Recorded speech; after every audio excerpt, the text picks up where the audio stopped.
এই মুহূর্তে আমাদের ছোট্ট ভাই প্রীতাশ কয়ালের কণ্ঠে কবিতা।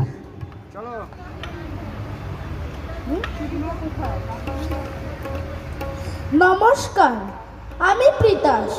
সকলকে আমার শুভেচ্ছা ও প্রণাম জানাচ্ছি।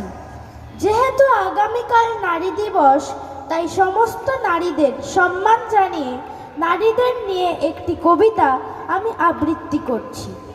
কবিতা সর্বজয়ী নারী, কবি চন্দন সিনহা রায়। আমি নারী, আগে বলতাম তোমায় ছাড়া কি বাঁচতে পারি। এখন বলি আমি নারী, আমি একাই সব পারি।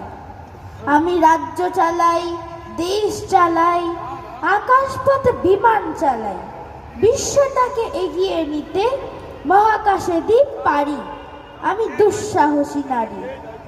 আমি তলোয়ার হাতে যুদ্ধ করেছি, হিমালয়ের চূড়ায় উঠেছি, বুকে মাইন বেঁধে ধ্বংস করেছি শত্রুর ট্যাঙ্কার, ধ্বংস করেছি শত্রু সেনার গাড়ি।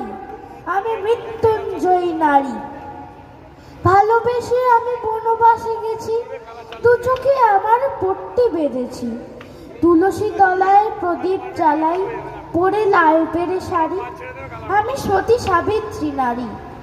যুগে যুগে আমি দেখেছি কত যে অন্যায় অবিচার। পঞ্চপতির বধূ হওয়াতে দোষ কি ছিল আমার?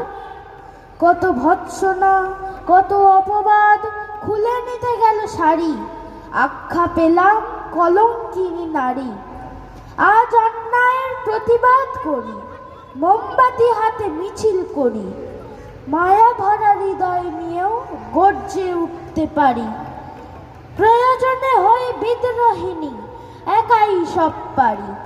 আমি নারী, আজ একাই সব পারি, একাই সব পারি। নমস্কার।